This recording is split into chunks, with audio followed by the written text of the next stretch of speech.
Semoga yang subscribe berikan rezeki melimpah dari arah tak terduga. Dan yang like komen, dimudahkan jalannya menuju surga di hari akhir nanti.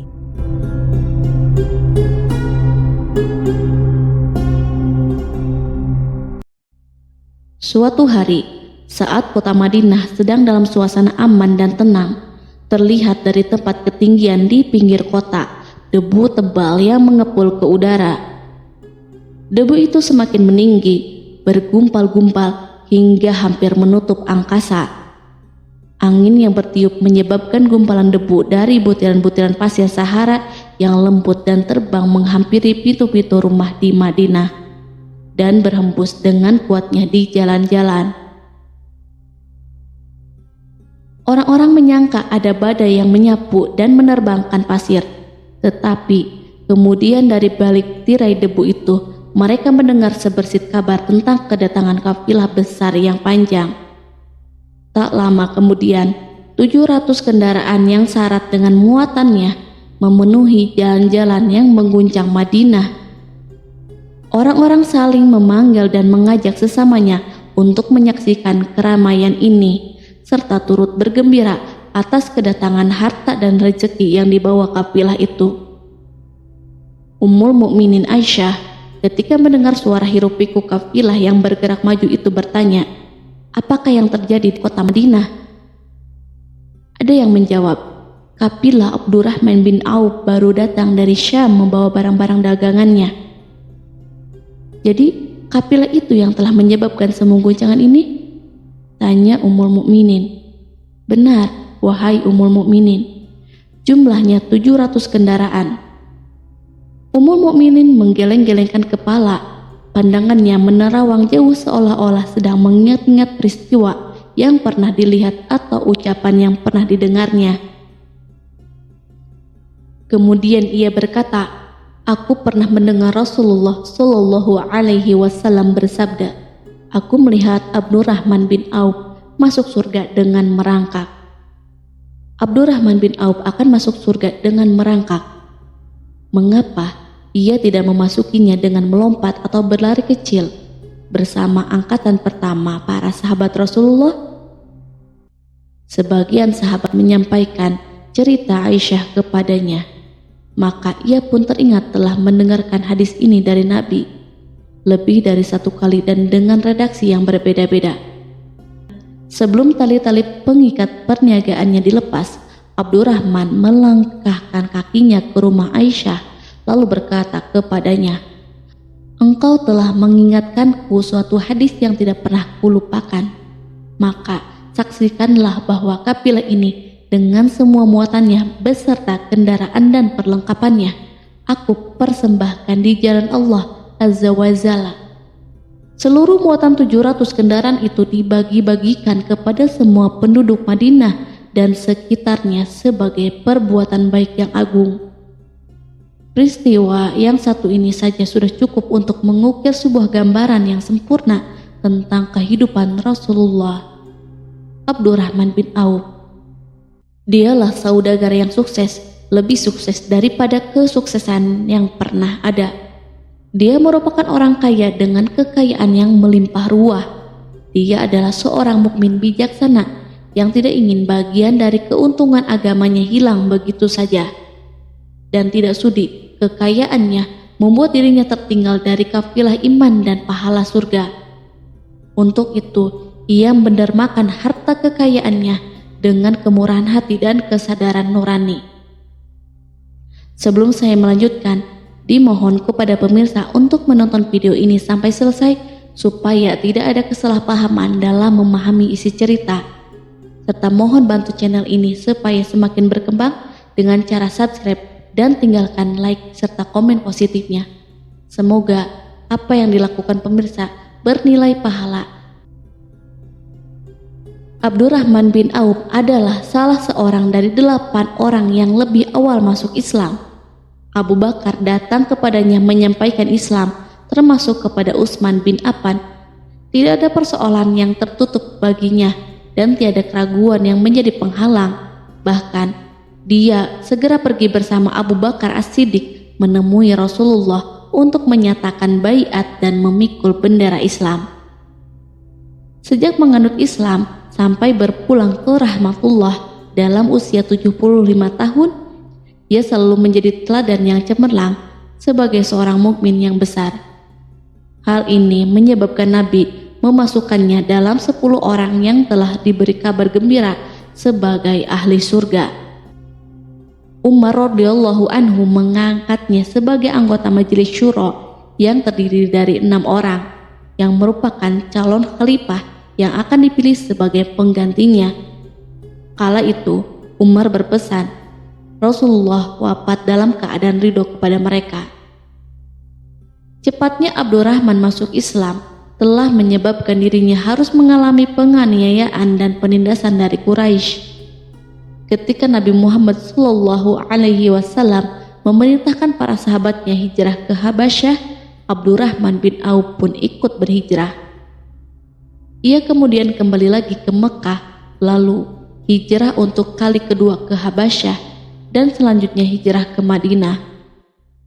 Ia ikut bertempur di Perang Badar, Uhud, dan peperangan-peperangan lainnya. Keuntungannya dalam perniagaan sangat besar hingga mencapai batas yang membuat dirinya sendiri merasa takjub dan heran, sehingga ia berkata, "Sungguh, aku melihat diriku ini seandainya mengangkat batu, niscaya kutemukan emas dan perak di bawahnya." Perniagaan Abdurrahman bin Auf bukanlah jenis perdagangan yang tercela maupun monopoli. Bahkan ia sendiri bukanlah orang yang berlomba-lomba untuk mengumpulkan harta atas dorongan agar menjadi orang kaya. Sekali-kali bukan itu, melainkan suatu amal dan kewajiban yang keberhasilannya akan menambah kedekatan jiwa kepada Allah dan berkorban di jalannya. Abdurrahman bin Auf seorang yang kuat emosi jiwanya, di mana ia menemukan kepuasan emosinya itu dalam amal yang mulia.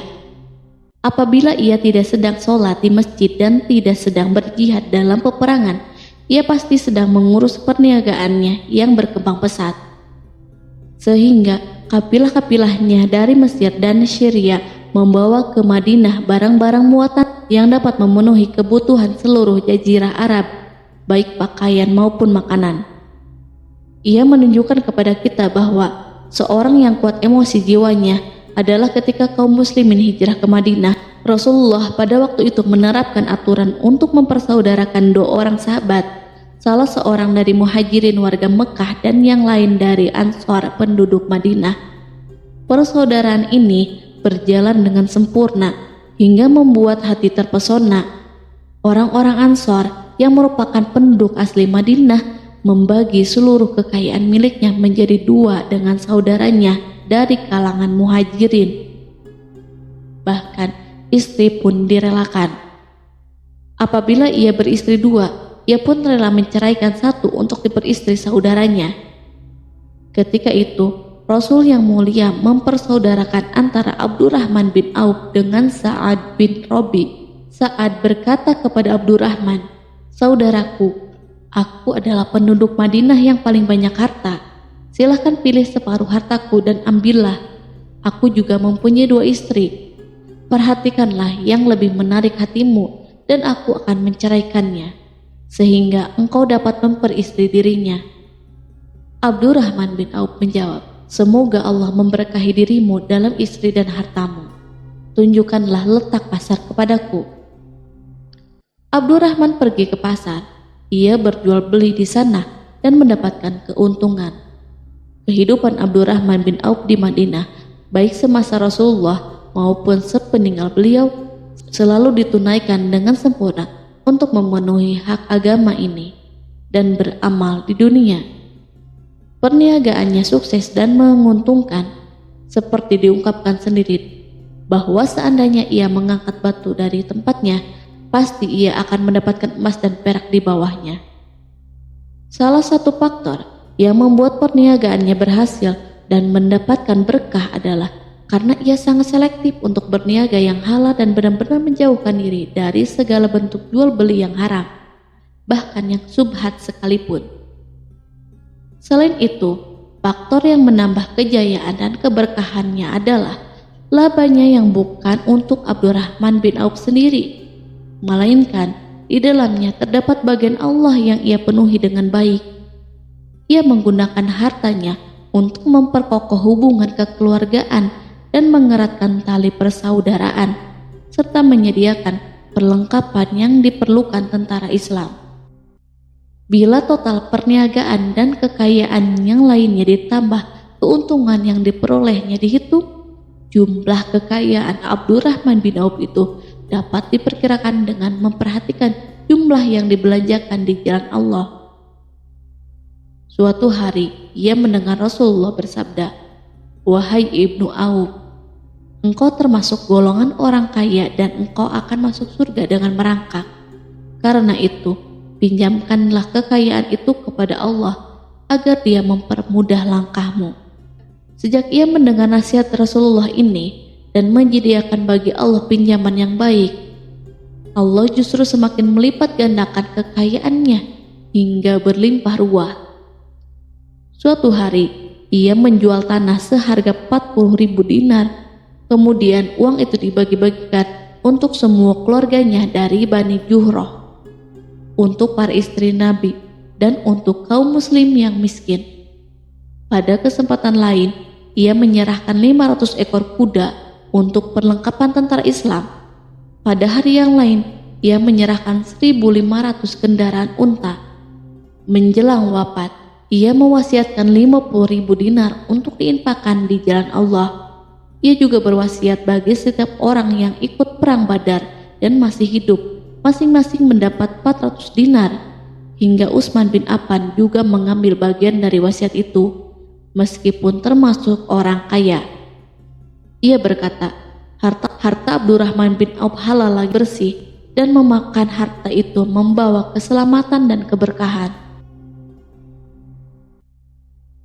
Ibnu Auf adalah seorang yang mengendalikan hartanya, bukan dikendalikan oleh hartanya.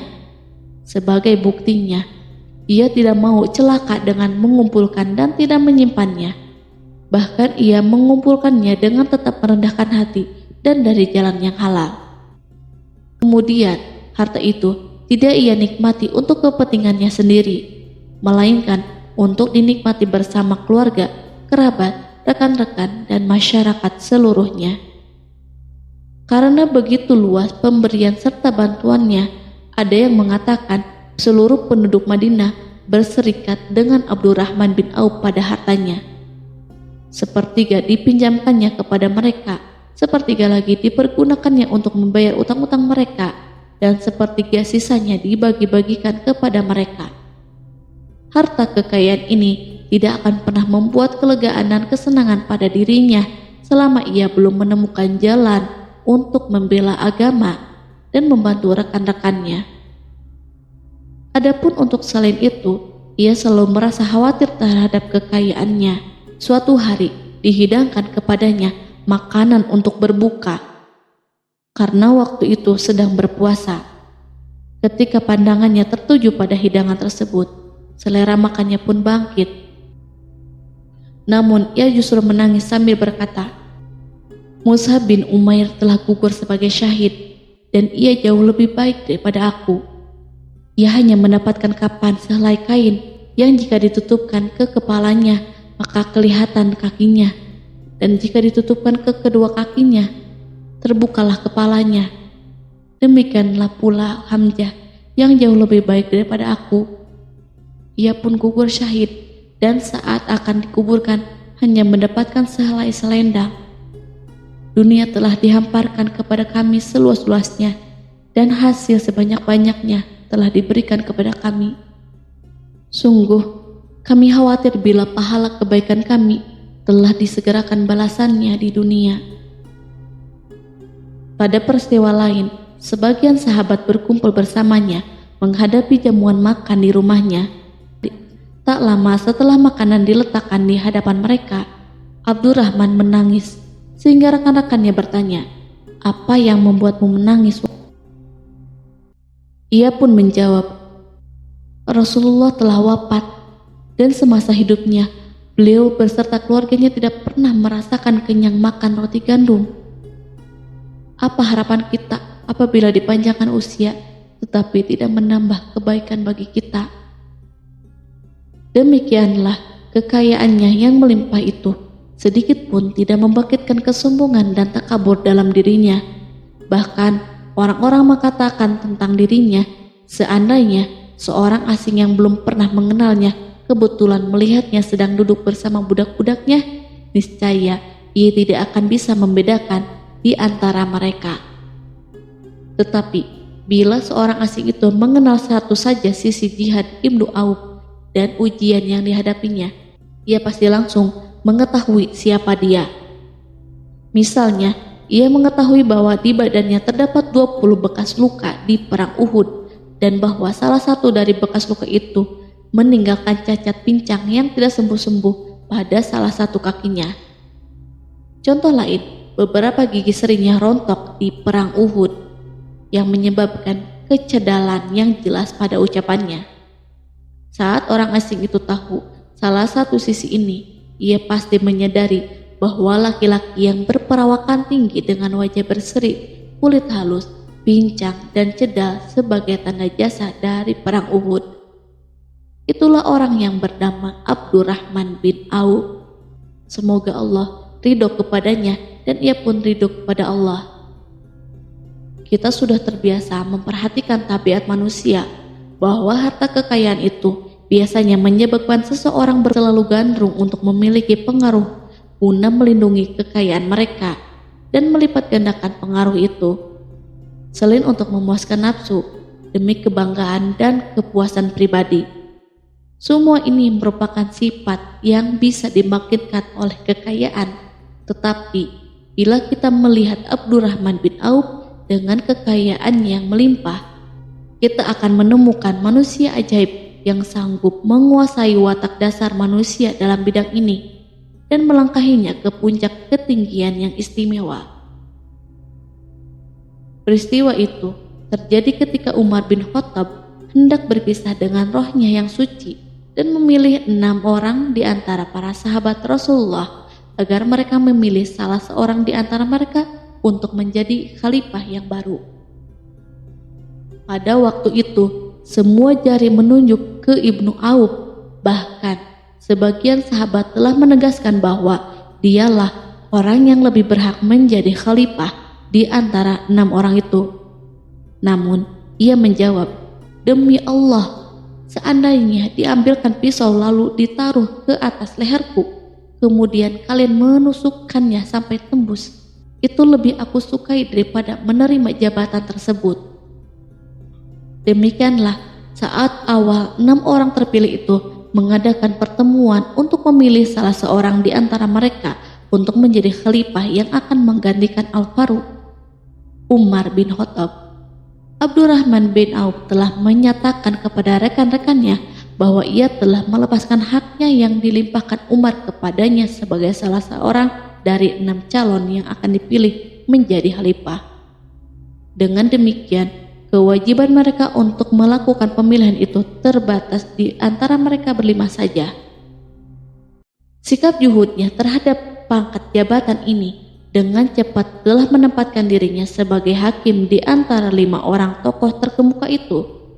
Mereka menerima dengan senang hati agar Abdurrahman bin Auf menetapkan pilihan khalifah itu terhadap salah seorang di antara mereka berlima. Ali mengatakan, "Aku pernah mendengar Rasulullah menyipatimu bahwa engkau adalah orang yang dipercaya oleh penduduk langit dan dipercaya pula oleh penduduk bumi." Ibnu Auf akhirnya memilih Utsman bin Affan untuk jabatan khalifah dan yang lainnya pun menyetujui pilihannya. Itulah hakikat seorang laki-laki yang kaya raya dalam Islam.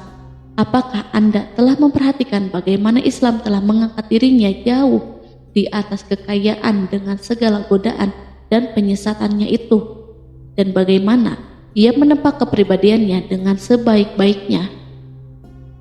Pada tahun 32 Hijriah, tubuhnya berpisah dengan rohnya. Ummul Mukminin Aisyah ingin memberinya kemuliaan khusus yang tidak diberikan kepada orang lain, dengan memberikan usulan kepadanya ketika ia masih terbaring di ranjang menuju kematian agar bersedia dikuburkan di pekarangan rumahnya. berdekatan dengan Rasulullah, Abu Bakar, dan Umar. Namun, ia memang seorang muslim yang telah dididik Islam dengan sebaik-baiknya, sehingga merasa malu bila dirinya diangkat dan disandingkan dalam kedudukan tersebut.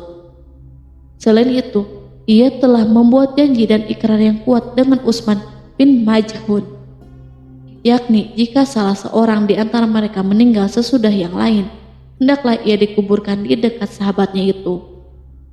Saat rohnya bersiap-siap memulai perjalanan yang baru, air matanya meleleh, sedangkan lidahnya bergerak-gerak mengucapkan kata-kata, "Aku khawatir dipisahkan dari sahabat-sahabatku karena kekayaanku yang melimpah ruah." Namun, ketenangan dari Allah segera menyelimutinya. Lalu senyuman tipis menghiasi wajahnya disebabkan suka memberi cahaya dan kebahagiaan yang menenteramkan jiwa.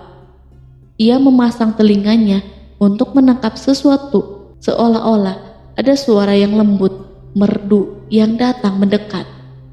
Ia sedang mengenang kebenaran sabda Rasulullah yang pernah beliau ucapkan, "Abdurrahman bin Auf di dalam surga."